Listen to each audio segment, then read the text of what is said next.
अगर आप कॉमर्स या मैनेजमेंट स्टूडेंट हैं तो आज की वीडियो आपके लिए बहुत ज़्यादा यूज़फुल होने वाली है। आज के सेशन में मैं आपके साथ डिस्कस करूंगा कि sources of long term finance, कि बिजनेस के अंदर लॉन्ग टर्म फाइनेंस के लिए हमारे पास कौन कौन से सोर्सेज अवेलेबल हैं। तो स्टार्ट करते हैं अपना आज का सेशन। तो सबसे पहले हम बात करेंगे कि लॉन्ग टर्म फाइनेंस होता क्या एग्जैक्टली।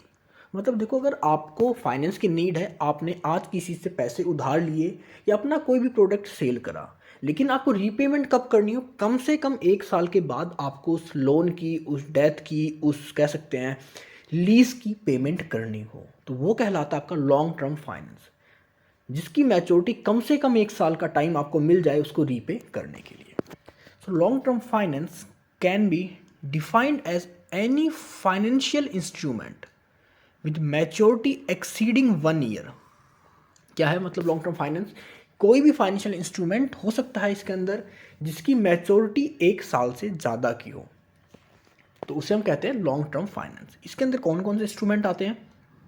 लाइक आपका बैंक लोन्स, आपकी बॉन्ड्स, आपके लीजिंग, या फिर आपका किसी भी तरीके का डेथ फाइनेंस हो।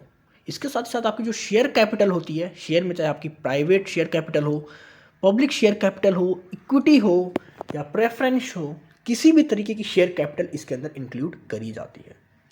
तो बेसिकली इन शॉर्ट में क्या होता है लॉन्ग टर्म फाइनेंस? कह सकते हो एक फाइनेंशियल इंस्ट्रूमेंट होता है जिसकी मैच्योरिटी डेट 1 साल से ज़्यादा की होती है। इसके अंदर आपके बैंक लोन, आपके बॉन्ड्स, आपके लीज, आपके डेथ, आपके equity share capital, preference share capital को इंक्लूड किया जाता है।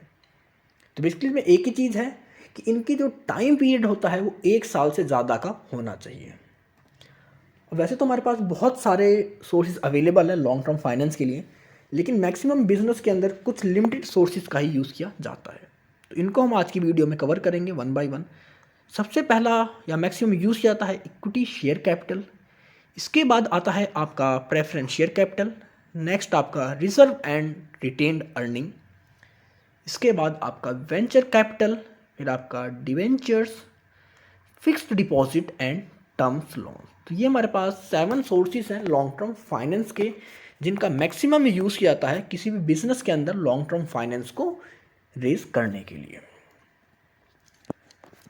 तो स्टार्ट करते हैं अपना सबसे पहला instrument, equity share capital. So it refers to the portion of company's capital that is raised through the sale of shares of ownership to the investors। मतलब एक कंपनी का एक पोर्शन होता है जिसको बेचकर वहां से कैपिटल को रेज किया जाता है उस कंपनी की कैपिटल के लिए, तो वो कहलाता है आपका इक्विटी शेयर कैपिटल। इसको आप एग्जांपल समझ सकते हैं कि जैसे कोई ये कंपनी थी 100%, इसका ओनर कौन था? Mister A. अब मिस्टर ए को लगा कि उसको पैसों की रिक्वायरमेंट है, उसके नीड कितने की थी? 1 लाख रुपीज़ की उसको नीड आई। उसके पास पैसे नहीं तो क्या करेगा? वो कहेगा कि मैं अपनी कंपनी की 50% ओनरशिप 1 लाख रुपए में बेच रहा हूँ। अगर कोई मेरे को 1 लाख रुपए दे दे तो वो मेरी कंपनी का 50% का ओनर बन जाएगा। तो ये होता है आपका इक्विटी शेयर कैपिटल, जहाँ पर बिजनेस ओनर कंपनी के शेयर्स को एक कैपिटल के बदले फिक्स कर देता है कि आप उसको उतनी कैपिटल दो, उसके बदले आपको वो अपनी कंपनी की ओनरशिप ट्रांसफ़र कर देता है। This one is equity share capital. अब इससे क्या बेनिफिट है, क्या पॉइंट्स हैं? तो देखो, अब जो भी उस पार्ट को परचेज करेगा, कैपिटल लेके आएगा, वो कहीं ना कहीं कंपनी का ओनर बनेगा, उसके पास कंपनी की ओनरशिप आ जाएगी। एग्जैक्टली क्योंकि अब मिस्टर बी ने यहाँ पर क्या करा, 50% ओनरशिप के लिए 1 लाख रुपए दे दिए। अब जैसे उसने 1 लाख रुपए दे दिए, कहीं ना कहीं इस कंपनी के अंदर 50% का ओनर, या कह सकते हैं 50-50 का ओनर बन गया हमारा मिस्टर बी। दूसरी चीज़, उसके पास वोटिंग राइट आ जाएगा। अब कंपनी के अंदर कोई भी डिसीजन लिए जाएंगे क्योंकि अब वो क्या है, कंपनी का ओनर है, और ओनर के पास ही सारे वोटिंग राइट होते हैं कि कंपनी में क्या होना चाहिए, क्या नहीं होना चाहिए, तो उसके पास वोटिंग राइट आ जाएगा। Third one is risk and return.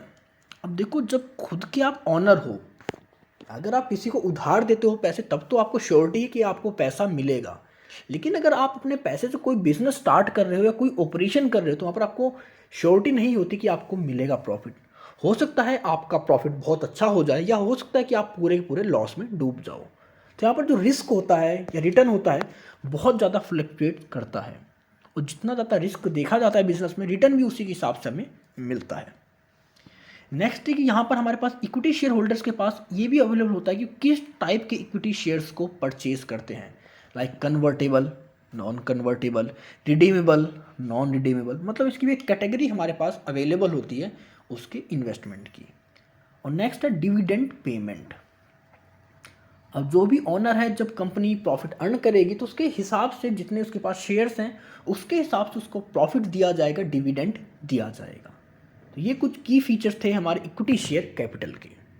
अब इसके नेक्स्ट आता है प्रेफरेंस शेयर कैपिटल। ये क्या है? It is a type of share capital. तो क्या ये शेयर कैपिटल का पार्ट है? शेयर कैपिटल में दो ही चीज़ होती है, एक होता है हमारा इक्विटी शेयर कैपिटल और दूसरा होता है हमारा प्रेफरेंस शेयर कैपिटल। तो इक्विटी हम अभी लास्ट स्लाइड में कर चुके हैं, अब हम देख रहे हैं preference share capital. Debt combines element of equity and debt. अब दोनों के एलिमेंट्स कैसे कंबाइन होते हैं? अब देखो, इक्विटी के अंदर कहीं ना कहीं आपके पास ऑनरशिप आ जाएगी कंपनी की, आप जितने शेयर आपके पास है आप उस कंपनी के उतने के ऑनर बन जाते हो। लेकिन डेथ का क्या है कि आपको रिटर्न यहाँ पर जरूर मिलेगा, कंपनी प्रॉफिट करे या ना करे, आपको प्रॉफिट मिलता रहेगा। Here are the some key features, key points to understand about preference share। तो सबसे पहली चीज, जब भी कंपनी प्रॉफिट अर्न करेगी, इसके पास दो शेयर हैं, एक होता है प्रेफरेंस शेयर, एक होता है इक्विटी शेयर। तो अगर उसने 100 रुपीज़ का प्रॉफिट अर्न करा ना, सबसे पहले किसको देगी? वो प्रेफरेंस शेयर होल्डर्स को। अगर इनको देने के बाद कुछ बचता है तो मिलेगा वो इक्विटी शेयर होल्डर्स को। कि इक्विटी शेयर क्या होता है? डायरेक्टली ऑनर होता है डायरेक्टली उस कंपनी का। प्रेफरेंस शेयर होल्डर हम ये कह सकते हैं कि डायरेक्टली ऑनर नहीं होता उस कंपनी का, इसको सेकंड प्लेस में परचेज करता उस शेयर को, कहीं ना कहीं इसके पास एक वोटिंग राइट भी नहीं होता। तो हम अपने, अगर आप फैमिली की बात करो, अगर आपके पास कोई डेथ है तो पहले आप बाहर वालों का कर्जा उतारोगे, फिर आप अपने घर पे आओगे। तो वही होता है कि इसमें इनको प्रेफरेंस मिलती है, प्रायोरिटी मिलती है डिविडेंड के अंदर। तो सबसे पहले प्रॉफिट किसको दिया जाता है? प्रेफरेंस शेयर होल्डर्स को।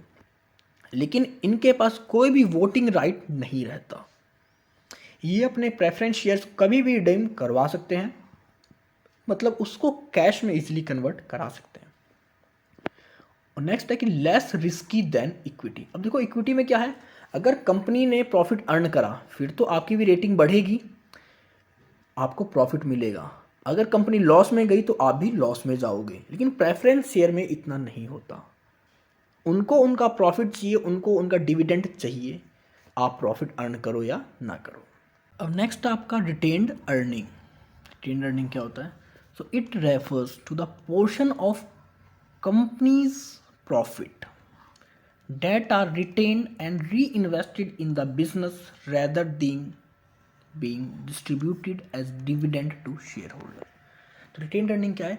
कंपनी के प्रॉफिट का ही हिस्सा होता है जिसको बचा के रखा जाता है, जिसको कि फ्यूचर में बिजनेस के एक्सपेंशन के लिए दोबारा से री इन्वेस्ट किया जा सके। ये कैसा प्रॉफिट होता है? वो प्रॉफिट जो कि शेयर होल्डर्स के बीच में डिवाइड या डिस्ट्रीब्यूट नहीं किया गया है, और इसका यूज़ सिर्फ और सिर्फ कंपनी को एक्सपेंड करने के लिए, उसके अंदर री इन्वेस्टमेंट के लिए किया जाता है।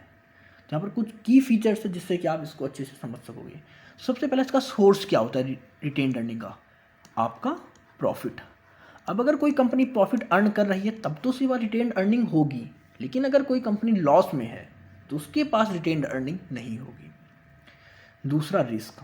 अब आप खुद सोचिए, आपने 100 रुपये प्रॉफिट अर्न करें और आप क्या कह रहे हो कि मैं इसके अंदर से 50% सीधा कहाँ डाल रहा हूँ? रिटेन्ड अर्निंग में डाल रहा हूँ, रिटेन्ड में डाल रहा हूँ। तो कहीं ना कहीं जो शेयर होल्डर्स को मिलने वाला पैसा है वो कम हो जाएगा। अब अगर शेयर होल्डर्स को प्रॉफिट कम मिलेगा तो वो कहीं ना कहीं उनके बीच में डिससेटिस्फैक्शन स्टार्ट हो जाएगा, क्रिएट हो जाएगा, जो कि कंपनी के लिए नुकसानदायक है। क्योंकि अगर आपके शेयर होल्डर खुश हैं तो तभी आपके शेयर्स की वैल्यू इंक्रीज होगी, अदरवाइज आपकी कंपनी लॉस में चली जाएगी। नेक्स्ट, इसका पर्पस क्या होता है इस रिटेन्ड अर्निंग का? इसका सिर्फ एक सिंगल पर्पस होता है कि कंपनी के अंदर दोबारा से उस पैसे को इन्वेस्ट करना, जिसके थ्रू उसका एक्सपेंशन और उसकी ग्रोथ को श्योर किया जा सके। और लास्ट पॉइंट है कि लिमिटेड सोर्स होता है। अब कोई भी कंपनी है उसके पास एक लिमिटेड प्रॉफिट ही तो होएगी। अब हो सकता है यहाँ पर जैसे मैंने बात करी 100 रुपये प्रॉफिट की, कंपनी को नीड है ₹1000 की, बट उसका प्रॉफिट तो सिर्फ 100 रुपये है, तो किस हिसाब से वो अपनी रिक्वायरमेंट को पूरा कर पाएगा लॉन्ग टर्म फाइनेंस की? तो वहाँ पर पॉसिबल ही नहीं हो पाता कि रिटेन अर्निंग के थ्रू कोई भी कंपनी अपनी सारी की सारी रिक्वायरमेंट पूरी कर सके लॉन्ग टर्म फाइनेंस की, क्योंकि इसके पास एक लिमिटेड सोर्स होता है, जितना प्रॉफिट होगा उतना ही दे सकता है, उसके एक्सटेंड जाकर ये कुछ भी अमाउंट नहीं प्रोवाइड कर सकता। और उस प्रॉफिट में भी शेयर होल्डर्स को देना, डिवेंचर होल्डर्स को देखना, अपने डेप्थ की पेमेंट करना, बहुत सारे खर्चे होते हैं। तो एक लिमिटेड सोर्स है लॉन्ग टर्म फाइनेंस का। अब नेक्स्ट है venture capital. So it is a form of financial provided by the investors, typically to early stage companies that are perceived to have high growth potentials। तो क्या एक finance का तरीका है, mostly यहाँ पर जो हमारे इन्वेस्टर्स होते हैं वो फाइनेंस प्रोवाइड करते हैं किनको, अर्ली स्टेज कंपनीज को, स्टार्टअप्स को, जिनमें ये लगता है उन्हें कि हाँ ये फ्यूचर में अच्छा ग्रोथ पोटेंशियल रखते हैं, फ्यूचर में अच्छा ग्रो करेंगे, प्रॉफिट जनरेट करेंगे। उसके हिसाब से ये इन्वेस्टर्स को, कंपनीज को इन्वेस्ट करते हैं, उनको कैपिटल प्रोवाइड करते हैं लॉन्ग टर्म के लिए। तो इसके की पॉइंट्स क्या हैं कि इन्वेस्टमेंट करते हैं मोस्टली स्टार्टअप्स के अंदर, क्योंकि इन्हीं के अंदर हाईएस्ट ग्रोथ पोटेंशियल देखने को मिलता है, एंड अर्ली स्टेज कंपनीज, या फिर वो कंपनी जो बिल्कुल अभी जस्ट स्टार्ट हुई हैं, क्योंकि उनका एक कह सकते हैं इंट्रोडक्शन स्टेज होता है, वो अपनी लाइफ में बहुत ऊंचाई तक जा सकती है। लेकिन अगर कोई कंपनी मैच्योरिटी पे है तो वो ज़्यादा प्रॉफिट अर्न नहीं करेगी। एग्जांपल आप ऐसे समझ सकते हैं, जब कोई प्रोडक्ट यहाँ से लॉन्च होता है तो कहीं ना कहीं वो कुछ इस तरह का कर्व डेवलप करता है अपनी लाइफ के बीच में, ये होती है उसकी मैच्योरिटी स्टेज। लेकिन अगर कोई यहाँ पर इन्वेस्ट कर रहा है अर्ली स्टेज में तो ये एक अच्छा खासा प्रॉफिट जनरेट करेगा, लेकिन अगर कोई यहाँ पर इस स्टेज में आकर इन्वेस्ट करेगा तो ज़्यादा प्रॉफिट जनरेट नहीं कर पाएगा। तो जो वेंचर कैपिटलिस्ट होते हैं या वेंचर कैपिटल होती है, मोस्टली स्टार्टअप और अर्ली स्टेज कंपनीज के अंदर इन्वेस्ट करी जाती है, वहाँ पर उनको फाइनेंस प्रोवाइड किया जाता है। फाइनेंस कैसा होता है इनका? इक्विटी फाइनेंस होता है कि वो उस फाइनेंस के बदले कंपनी की ओनरशिप को ले लेते हैं। जैसे होता है कि 10% कंपनी की इक्विटी शेयर या 20% कंपनी की ओनरशिप, उसको लेकर उसके बदले ही वहाँ पर इन्वेस्टमेंट प्रोवाइड करते हैं। हाई रिस्क हाई रिवॉर्ड, क्योंकि जब ये बात कर रहे हैं इक्विटी फाइनेंस की तो कहीं ना कहीं यहाँ पर रिस्क भी ज़्यादा ही होगा और रिवॉर्ड भी ज़्यादा होगा। स्टार्टअप अगर चल गया, कंपनी चल गई आपकी, तो आपका प्रॉफिट बहुत ज़्यादा बनेगा। अगर स्टार्टअप डूब गया, आपकी अर्ली स्टेज कंपनी डूब गई, तो आपको लॉस भी देखना पड़ेगा। नेक्स्ट है एक्टिव इन्वॉल्वमेंट।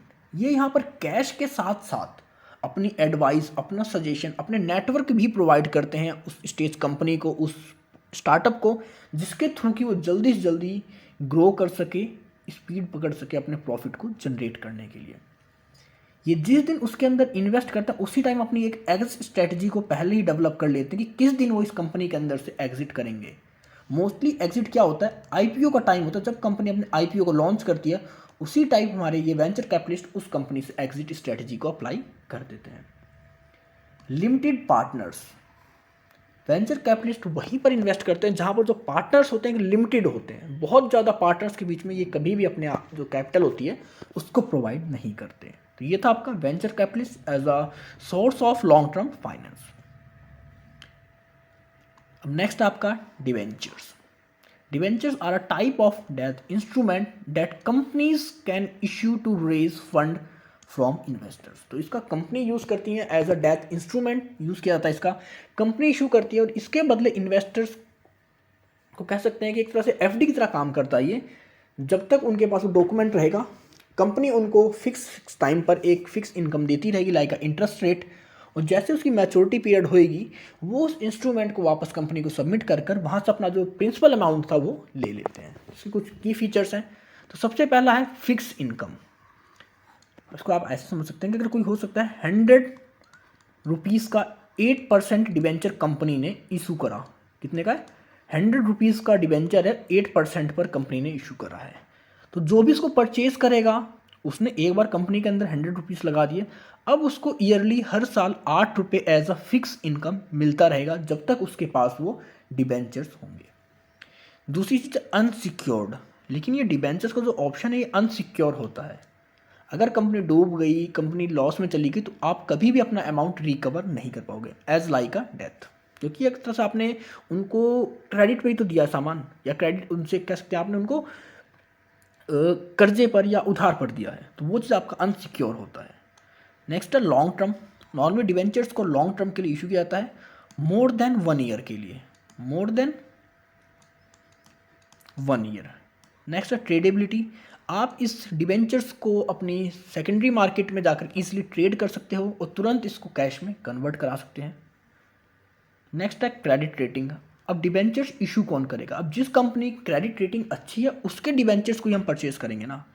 अब कोई दो कंपनी है, एक की है 10 रेटिंग और दूसरी की है 4 रेटिंग, तो आप किसके परचेज करोगे डिबेंचर्स? हम 10 के डिबेंचर्स को परचेज करेंगे क्योंकि जो रेटिंग है बहुत अच्छी है। तो क्रेडिट रेटिंग पे भी डिपेंड करता है कि डिबेंचर्स का जो रेट है वो क्या होगा।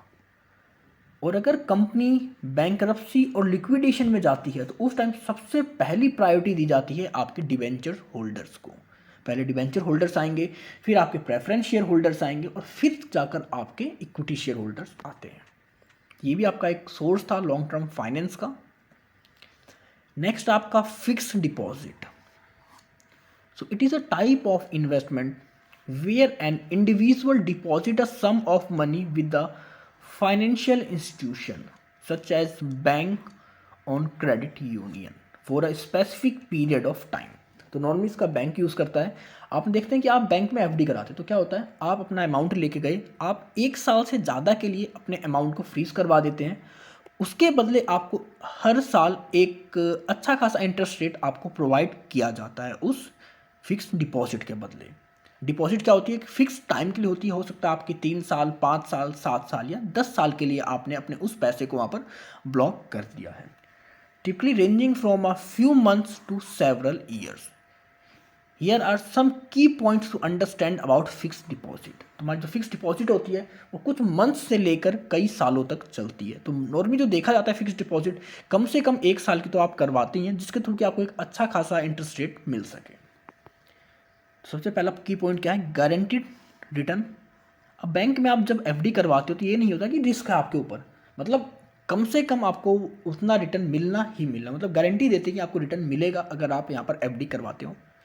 दूसरा मैच्योरिटी पीरियड। आप कोई भी एफडी करवा लो उसका एक मैच्योरिटी पीरियड होता है, 1 साल, 2 साल, 5 साल, मतलब कुछ भी हो, लेकिन उसका एक फिक्स पीरियड होगा जब आपको आपका पैसा वापस मिलेगा। इंटरेस्ट पेमेंट, वो आपको इंटरेस्ट पेमेंट करेगी कंपनी या बैंक या फाइनेंशियल इंस्टीट्यूशन जहाँ पर आपने एफडी कराई है। अगर हम रिस्क की बात करें तो लोवेस्ट रिस्क होता है यहाँ पर, क्योंकि मोस्टली यहाँ पर फाइनेंशियल इंस्टीट्यूशन जो गवर्नमेंट के हैं वही इन एफडी को प्रपोज करते हैं, ऑफर करते हैं।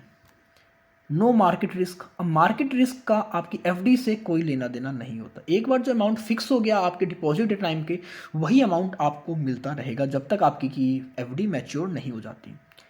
लिक्विडिटी, आप जब चाहो उसको कैश करवा सकते हो, लेकिन प्रॉब्लम क्या होती है, अगर आप अपनी एफडी को टाइम से पहले कैश करवाते हो तो कहीं ना कहीं उसका जो इंटरेस्ट रेट है वो कम हो जाता है आपके प्रॉफिट में। तो ये आपको ध्यान रखना होता है कि आपकी लिक्विडिटी टूट तो जाएगी, लेकिन उसमें भी कम से कम 1 से 2 दिन का टाइम लगेगा और आपका जो प्रॉफिट होगा वो भी थोड़ा कम हो जाता है comparison to maturity of fix deposit. अब नेक्स्ट है आपका a term loan. Term loan क्या है कि it is a type of loan that provide a lump sum of money to a borrower which which must be repaid over a fixed period of time, typically in equal installment. Here are some key points to understand about loans. तो loan क्या होता है? Term loan, आपको कोई भी financial institute है या फिर कह सकते हैं कोई भी कंपनी है, कोई भी ऑर्गेनाइजेशन एक लमसम अमाउंट दे देती है जिसको भी चाहिए। अब हो सकता है कोई कंपनी है उसको लोन चाहिए तो क्या करेगा, फाइनेंशियल इंस्टीट्यूट्स के पास जाएगा, उनसे वो इस लोन को कलेक्ट करेगा। अब जो हमारे बैंक्स हैं, इंटरनेशनल ऑर्गेनाइजेशंस है जो हमें फाइनेंस प्रोवाइड करते हैं, लाइक आपका IMF, वर्ल्ड बैंक, ये सब क्या है, एक तरह से टर्म लोन ही तो देते हैं ऑर्गेनाइजेशन को देखकर कि हम आपको आज 100 रुपये प्रोवाइड कर रहे हैं, लेकिन आप इस 100 रुपये को किस तरह हमें वापस रिटर्न करोगे। हो सकता है वो इक्वल इंस्टॉलमेंट बना दे कि 10 इंस्टॉलमेंट, 12 इंस्टॉलमेंट में आकर आप इस पूरे अमाउंट को हमें स्पेसिफिक पीरियड के अंदर रिटर्न कर दोगे। इसमें आप एग्जांपल ले सकते हो, मिस्टर ए यहाँ पर है बैंक, तो बैंक ने क्या करा, 100 रुपीज़ किसको दिए, मिस्टर ए को। अब मिस्टर ए क्या कर रहे हैं, 10 रुपीज़ हर मंथ बैंक को जमा कर रहे हैं। और ये कब तक करेंगे, ये करेंगे 13 मंथ तक। या कह सकते हो आप 10 मंथ तक, क्योंकि 10 मंथ में जाकर इसका पूरा प्रिंसिपल अमाउंट पूरा होएगा जो बैंक ने दिया था। अब वो कुछ ना कुछ जब बैंक को एडिशनल देगा ये, तभी तो बैंक इसको लोन प्रोवाइड करेगा। तो वहाँ पर ये कुछ ना कुछ एडिशनल अमाउंट, जैसे यहाँ पर 30 रुपीज़ पे करेगा एडिशनल उस बैंक को एज अ इंटरेस्ट। वो भी किस्तों में करना होता है, इनको इंस्टॉलमेंट में करना होता है। तो ये फीचर होते हैं आपके टर्म लोन के अंदर। यहाँ पर लोन प्रोवाइड कर दिया जाता है बोरोवर को, किस तरह कि वो कंप्लीट लोन को एक फिक्स टाइम पीरियड के अंदर इक्वल इंस्टॉलमेंट में वापस रीपे कर दे। तो उसके की फीचर्स क्या, सबसे पहले तो आपका फिक्स इंटरेस्ट रेट होता है कि आपका इंटरेस्ट रेट फिक्स रहेगा कि किस इंटरेस्ट रेट पर आपको लोन मिल रहा है। नॉर्मली 3%, 4% या 12% या 13% पर आपको लोन मिलते हैं। दूसरा फिक्स रीपेमेंट शेड्यूल, कि आपको रीपेमेंट का शेड्यूल फिक्स होता है कि आप 4 साल के लिए लोन ले रहे हो, 5 साल के लिए, 10 साल के लिए, वो आपका एकदम फिक्स रहेगा। नेक्स्ट आपका कि आपका जो लोन है वो सिक्योर है या अनसिक्योर है, ये भी देखा जाएगा। अगर आपने कह सकते हैं कोई वहाँ पर सिक्योरिटी को डिपॉजिट करा है, तब तो आपका लोन सिक्योर है। लेकिन आपने जो सिक्योरिटी वहाँ पर जमा करी है उसकी वैल्यू आपके लोन से कम है, तो वो उस कंडीशन में अनसिक्योर लोन हो जाएगा। इसके साथ साथ लोन टर्म, अब जो कोई भी आपको लोन प्रोवाइड करता है तो कुछ ना कुछ टर्म एंड कंडीशंस अप्लाई कर देता है। Depend your company, depend your organisation, तो वो आपके टर्म्स के हिसाब से आपका लोन होता है। ज़रूरी नहीं है कि हर किसी को सेम इंटरेस्ट रेट पर लोन प्रोवाइड किया जा सके। और लास्ट है कि क्रेडिट स्कोर। अब हर ऑर्गेनाइजेशन का एक क्रेडिट स्कोर होता है और क्रेडिट स्कोर के बेस पर ही आपको कितना लोन दिया जा सकता है, किस इंटरेस्ट रेट पर दिया जा सकता है, ये चीज़ फाइनलाइज की जाती है। तो ये कॉन्सेप्ट था हमारा long term loan as the source of long term finance. तो ये थे आपके long term source of finance के इंस्ट्रूमेंट्स जो कि मोस्टली यूज़ करे जाते हैं। अगर आप कोई इशू है, कोई डाउट है, तो आप कमेंट सेक्शन में कमेंट कर मुझसे पूछ सकते हैं। और अब आप मुझे मेरे इंस्टाग्राम और टेलीग्राम पर फॉलो कर सकते हैं। तो ऐसी और वीडियोस के लिए stay tune, stay connected with स्कोरमैक्स।